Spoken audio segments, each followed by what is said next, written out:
अस्सलाम वालेकुम dear students, कैसे आप सब? बढ़िया। मुझे उम्मीद है कि बेटा आप लोग खैरियत से होंगे and we are also fine thanks to almighty Allah.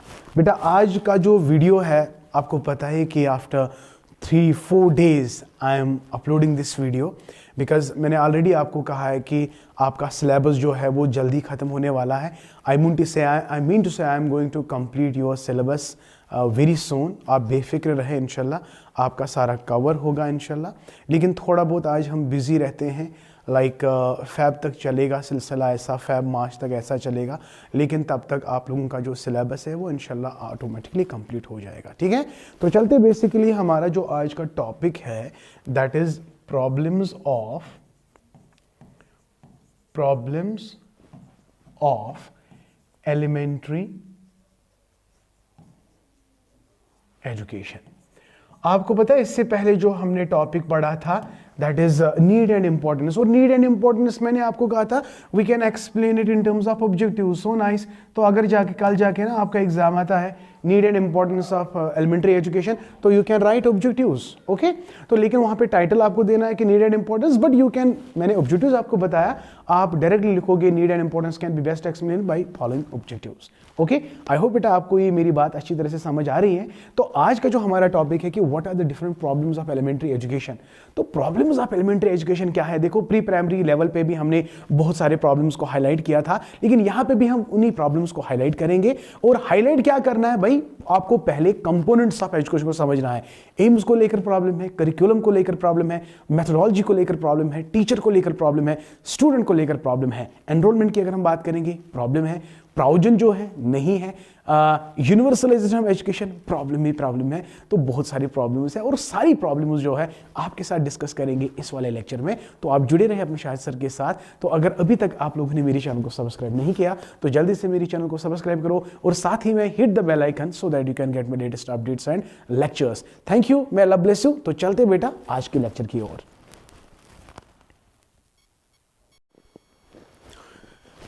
Okay बेटा, तो हम प्रॉब्लम्स ऑफ प्राइमरी एजुकेशन की बात कर रहे हैं या एलिमेंट्री एजुकेशन की बात कर रहे हैं।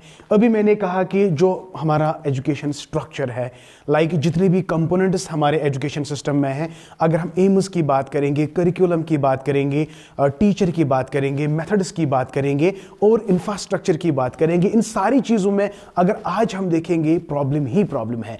तो we have to face these challenges and not only we have to face these challenges, हमें इनको ठीक भी करना है। दैट इज वाई आप देख रहे हैं कि गवर्नमेंट ऑफ इंडिया आए दिन पॉलिसीज फ्रेम करते हैं related to how to tackle these problems. But वो ऐसे कौन से ऐसे चैलेंजेस हैं जो हम फेस करते हैं किस लेवल पे? प्राइमरी एजुकेशन पे। और हमारा टारगेट क्या है? Of course in India. तो यहां पे आप देख सकते हैं, यहां पे लिखा है कि challenges faced primary education in India. ठीक है बेटा, और इसको हम लिख सकते हैं what are the different problems of primary education और एलिमेंट्री एजुकेशन। सबसे पहली बात जो है, अगर हम स्ट्रक्चर ऑफ एजुकेशन की बात करेंगे, so it is totally dilapidated structures are there, because हम स्ट्रक्चर से बिल्कुल ये एक जबरदस्त एक चैलेंज है हमारे लिए, एक जबरदस्त ग्रेव प्रॉब्लम है हमारे एजुकेशन सिस्टम में, because we don't have the well structures so far as classroom is concern, so far as the drinking facility is concerned, so far as the toilet facilities are concerned. So it's a very grave problem and हमें इस चीज को बिल्कुल note करना है और ये सबसे बड़ी प्रॉब्लम है। देखो, हम प्राइमरी एजुकेशन को यूनिवर्सलाइज करना चाहते हैं और हम कहते हैं कि हम बच्चे को किस तरह मोटिवेट करें। अगर मान लीजिएगा कि बच्चा स्कूल में आ रहा है, लेकिन स्टिल वो जब ऐसी सिचुएशंस को देखता है, स्कूल को देखता है, फैसिलिटीज नहीं है हमारे पास, तो वो क्या कहता है कि वो डिमोटिवेट हो जाता है। इसलिए बच्चे का सबसे पहला जो काम है ना, इसको हमें मोटिवेट कराना है, बिकॉज हमारे पास वो ऐसे सारी क्या कहते हैं वो स्ट्रक्चर अवेलेबल होना चाहिए हमारे स्कूल्स में, हमारा इंफ्रास्ट्रक्चर अच्छा होना चाहिए, तो जिससे हम रियली बच्चे को मोटिवेट करें। जब ये हमारे स्कूल्स में, आजकल के स्कूल्स में अगर हम देखेंगे, चाहे हम बात करेंगे गवर्नमेंट स्कूल्स की, तो कितनी बड़ी प्रॉब्लम है। तो यही तो हम यहां पे लिखेंगे, एक सबसे बड़ी प्रॉब्लम है ये वाला इंफ्रास्ट्रक्चर डेफिसिट, यानी we don't have good amount of structure related to the infrastructure in our school system, right? So we are altogether lacking this. Deficit means there is deficiency of infrastructure, यानी हमारे schools में infrastructure की कमी है. तो they are all dilapidated structures, single classroom schools, lack of drinking water facilities, separate toilets and other educational infrastructure is a grave problem. तो ये simple है. हम आए दिन देखते हैं, अगर आप गवर्नमेंट स्कूल्स को कंपेयर करोगे प्राइवेट स्कूल्स, तो वी इन प्राइवेट स्कूल्स, हमारा बच्चा क्यों प्राइवेट स्कूल जाना चाहता है? क्योंकि वहां पे सारे फैसिलिटीज अवेलेबल है. लेकिन गवर्नमेंट स्कूल तो फंड्स तो दे रहे हैं, लेकिन वो फंड्स किस तरह यूटिलाइज होने चाहे तो वो पता ही नहीं है वो कहां चले जाते हैं. वो भी एक प्रॉब्लम है, डिस्कस करेंगे. तो number second is corruption and leakages. तो ये भी एक ग्रेव प्रॉब्लम है. The transfer of funds from the central to state and then to local government to schools leads to involvement of many intermediaries. Intermediate persons are there जो central से लेकर state government, state से लेकर local government तक ये जो funds transfer होता है ना, किस पर्पस के लिए यार? किस पर्पस के लिए? किस पर्पस के लिए? स्कूल को डेवलप करने के लिए. हमारा जो इंफ्रास्ट्रक्चर डेफिसिट है उसको पूरा करने के लिए सेंट्रल गवर्नमेंट स्टेट गवर्नमेंट को फंड एलोकेट करते हैं, जो स्टेट गवर्नमेंट फिर लोकल गवर्नमेंट को फंड एलोकेट करते हैं. लेकिन इस बीच बहुत सारे इंटरमीडिएट पर्सनैलिटीज आ जाते हैं और जो वहां जो जिस मकसद के लिए वो फंड यूटिलाइज करना था वो नहीं होता है. तो ये भी एक प्रॉब्लम है. तो हमें अब ये the fund transfer is drastically reduced by the time it reaches the true beneficiaries. High rate of corruption and leakage plug the system, undermine its legitimacy and harm the many thousands of honest headmasters and teachers. अब देखिए, जो ये बीच में जो personnels आते हैं, highly corrupted personalities जो आते हैं, ये जो एलोकेशन ऑफ फंड्स है ना, ये उस काम के लिए अच्छी तरह से यूटिलाइज नहीं कर रहे हैं, जिसकी वजह से बहुत सारी प्रॉब्लम आ जाती है एजुकेशन सिस्टम में. आप देखो मिड डे मील का कॉन्सेप्ट, अगर आपने देखा होगा कि मिड डे मील का कॉन्सेप्ट बहुत अच्छा कॉन्सेप्ट है, लेकिन बीच में जो लोग इन्वॉल्व हुए हैं ना, तो ये वहां तक नहीं पहुंचता है. ठीक है, वो इतना गवर्नमेंट ऑफ इंडिया इतना मतलब फंड एलोकेट करता है, ट्रांसफर करता है from central to state, state to local, but all in vain. It's a problem. Corruption is high level of corruption is there. तो करप्शन एंड लीकेज आप बता सकते हो, ये भी एक प्रॉब्लम है हमारे एजुकेशन सिस्टम में. And then we can come to the point, quality of teachers. ये तो सबसे बड़ी बात है. देखो, मैंने अभी कहा कि एम्स को लेकर भी प्रॉब्लम है. We don't have the well defined aims so that they can be achieved well on time. नहीं, तो we don't have right type of curriculum, so that curriculum ऐसा डिजाइन करो सो दैट बच्चे जो है वो अट्रैक्ट हो जाए. तो we are lacking the curriculum as well. And बात करेंगे क्वालिटी ऑफ टीचर्स की.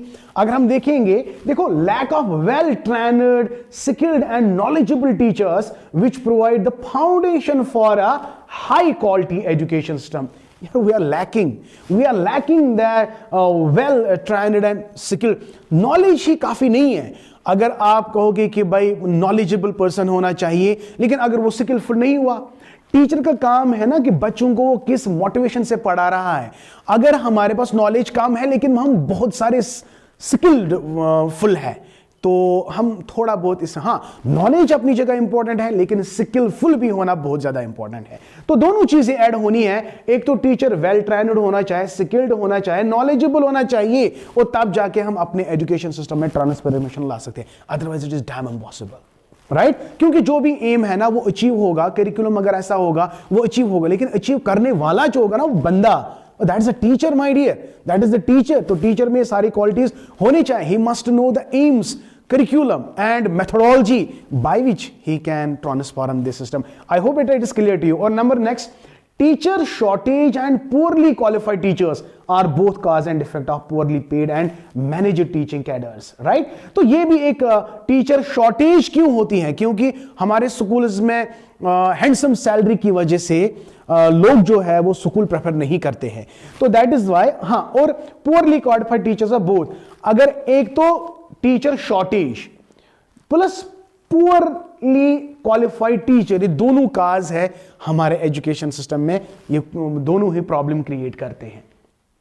चलिए नेक्स्ट पॉइंट पे आते हैं। ये हो गया क्वालिटी ऑफ टीचर्स। अब देखिए non academic burden, very good. ये भी एक अच्छा खासा क्या कहते हैं प्रॉब्लम है हमारे एलिमेंट्री एजुकेशन में। Non academic burden, the teachers are overburdened with the senseless reports and administrative workload.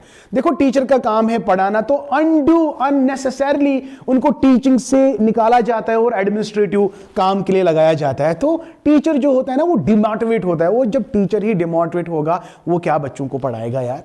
तो दैट्स अ प्रॉब्लम। क्लासरूम में है, टीचर एक क्लास देता है लेकिन 10 काम इसको एडमिनिस्ट्रेटिव काम करने होते हैं। तो जो असल काम टीचर का होता है ना वो नहीं करता है। तो that's why there senseless reports and administrative workload. This eats into the time which is necessary for teaching. जो टाइम टीचिंग के लिए देना था ना वो टाइम कहां दे रहा है? एडमिनिस्ट्रेटिव वर्क में। एंड दैट्स व्हाई वो उस टाइम को खा रहा है। जो कौन सा टाइम खा रहा है? जो टाइम इसको किसको देना था? बच्चे को देना है। And that's why it's a non-academic burden on the teachers.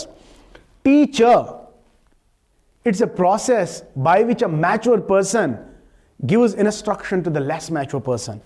Instruction is इसका काम था कि इस लेस मैच्योर को मैच्योर बनाना, तो टाइम ज्यादा देना है। लेकिन हमारे सिस्टम में क्या है? हमारे पास नॉन एकेडमिक बर्डन प्रॉब्लम है, जिसकी वजह से टीचर थक जाता है, वो डिमोटिवेट हो जाता है। एंड जब वो क्लासरूम में आ जाता है तो वो क्या खाक पढ़ाएगा? तो दिस इज अ प्रॉब्लम। तो यहां पे ये प्लानिंग एनआईईपी की अगर हम स्टडी करेंगे, देखो अ study by the national institute of education planning and administration NIEPA, इसने रिवील किया है कि टीचर जो है वो spend only around 19% of the time teaching, while the rest is spend mostly on non teaching administrative work. तो research किया गया है, तो अकॉर्डिंग टू NIEP क्या कहता है कि जो टीचर है ना वो खाली 19% जो है वो टीचिंग के लिए लगा रहा है, और जो बाकी परसेंटेज बचता है ना वो एडमिनिस्ट्रेटिव वर्क के लिए लगा रहा है। It's a problem. होना क्या था? मैक्सिमम टाइम टीचिंग और लेस टाइम एडमिनिस्ट्रेटिव वर्क, तो तब काम बनता। लेकिन ये यहां पे उल्टा है। तो is it a problem? Yes, it is a problem. And most importantly अभी हम बात कर रहे थे पुअर सैलरी की। Teachers are paid miserably salaries which affect their interest and dedication to work. अगर आपको हैंडसम सैलरी दी जाएगी तो of course you will work hard. अगर आपको 4 क्लासेस 5 क्लास दिए जाएंगे and then you are given very low grade salary, low paid salary, तो ऑब्वियसली तो आप मोटिवेट कहाँ होंगे? तो in order to boost the teachers, so there must be a high salary for the teacher. Okay, so they will look for the other avenues like tuitions, coaching centers, and cox the students attended it. तो that is why जो teacher है ना ये mostly tuitions के लिए लगा रहता है, coaching के लिए, because he is not very much satisfied when he is as a government employee, as a teacher. तो वहाँ पे उनको low salary दी जाती है, that is why ये demotivate हो जाता है. ठीक, तो number second is this has dual effect. Firstly, the quality of the teaching in school drops, and secondly, the poor students are forced to spend money despite constitutional provisions of the free education.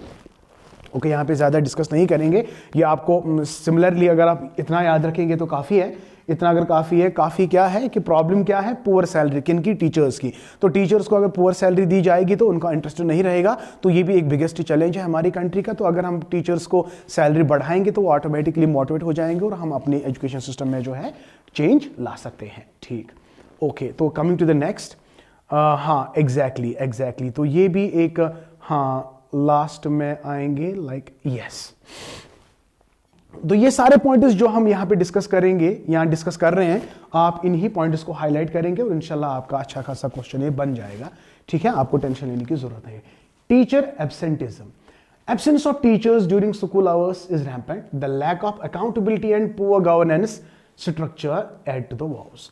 अब देखो, teacher absenteeism is very much there, कि teacher अक्सर शिकायत रहता है कि ये teacher नहीं आया, फलां टीचर नहीं आया, तो government is not taking a strict action on it. तो when the government is not taking strict action on it, that is why हम क्वालिटी एजुकेशन को प्रोवाइड कैसे करेंगे? तो government should frame such a policy in order to tackle the problem that is a teacher absenteeism, right? Unnecessarily teacher absent रहना, तो ये बड़ी problem है बच्चों के लिए। तो consistency of the classroom teaching जो होती है वो ब्रेक होती है, तो बच्चे का इंटरेस्ट भी डेवलप नहीं हो जाता है। आई होप बेटा ये टीचर एब्सेंटिज्म जो कॉन्सेप्ट है ये आपको समझ आ गया। टीचर एब्सेंट रहना, तो जब टीचर एब्सेंट होगा तो of course there will be a problem. And last one is lack of accountability. जो स्कूल मैनेजमेंट है, कमिटीज आर लार्जली डिसफंक्शनल। जो हमारे स्कूल मैनेजमेंट कमिटीज हैं वो डिसफंक्शनल है। क्यों? Many exist solely on paper.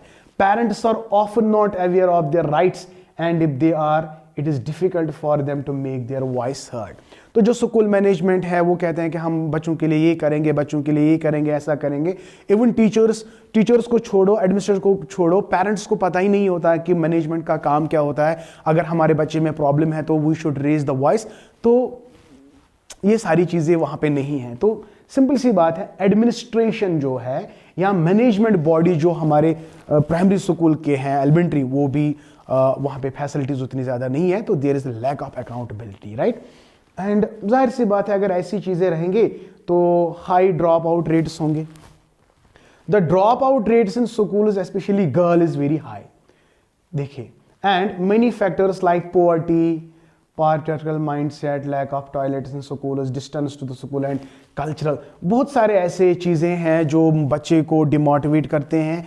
And that is why they leave the school, and that's why they leave the school and they don't complete their elementary education because there are so many factors. Like one factor is poverty की वजह से, school facilities की वजह से, toilet की वजह से। Because girl child जो है जब वो वहाँ पे सेपरेट टॉयलेट फैसिलिटीज़ नहीं देखते हैं तो ऑब्वियसली वो जाना प्रेफर नहीं करती है। And distance to the school, अगर पुअर्टी की वजह से स्कूल की डिस्टेंस ज़्यादा होगी तो पेरेंट्स नहीं चाहेंगे, जो गरीब होते हैं ना, तो वो नहीं चाहेंगे कि हम अपने बच्चे को मतलब स्कूल में दाखिला दें। तो बहुत सारे ऐसे इंटर रिलेटेड फैक्टर्स हैं। Like cultural factors are always there, the culture conservative nature of the parents. तो ये भी बहुत सारे फैक्टर्स ऐसे हैं जो हमारी प्राइमरी एजुकेशन में एक बोटलनेक का काम करती हैं and they must be reduced. And school closure तो आपको पता ही है, many schools are closed to low student strength. हम देखते हैं ना बहुत सारे हमारे लोकेलिटी में या हमारे डिस्ट्रिक्ट्स में आप आए दिन देखते हैं कि बहुत सारे ऐसे स्कूल्स हैं, टीचर 7 है और स्टूडेंट 1 है। तो अभी ना गवर्नमेंट क्या कर रही है, जहाँ पे स्टूडेंट स्ट्रेंथ कम होती है लेकिन स्टाफ स्ट्रेंथ ज़्यादा होती है, तो उन स्कूल्स को क्लोज किया जाता है। तो जब स्कूल क्लोज होगा तो ऑटोमेटिकली ये तो खुद से एक बड़ी प्रॉब्लम है, तो इन प्रॉब्लम्स को दूर करना है बेटा, ठीक है। तो lack of teachers and infrastructure, the competition posed by private school is also major challenge to the government schools. अभी देखिए प्राइवेट स्कूल ज़्यादा कंपटीशन में आ रहे हैं, तो ये भी जो प्राइवेट स्कूल्स है, प्राइवेट स्कूल्स बहुत ज़्यादा फैसिलिटीज़ प्रोवाइड करते हैं बच्चों के लिए, और ये भी एक प्रॉब्लम बन रही है गवर्नमेंट के लिए कि दैट इज़ वाई उन्होंने बहुत सारे स्कूल जो है क्लोज अप किया है, ठीक है। तो दीज आर द प्रॉब्लम्स। तो मुझे उम्मीद है कि बेटा जितने भी प्रॉब्लम्स हमने यहाँ पे डिस्कस किए, हाईलाइट किए हैं, वो सारी प्रॉब्लम्स आपको बहुत अच्छे से समझ आ गई। अगर फिर भी समझ में नहीं आती है तो इस वीडियो को, लेक्चर को बार बार देखो, you can easily understand. And बेटा I request all of you बेटा कि अभी तक बहुत सारे बच्चे जो है उन्होंने मेरे चैनल को सब्सक्राइब नहीं किया, उनको सब्सक्राइब करना है, या I mean to say do subscribe to my channel and मेरे इस चैनल को ज़्यादा से ज़्यादा शेयर करो। Thank you, may Allah bless you and keep always learning.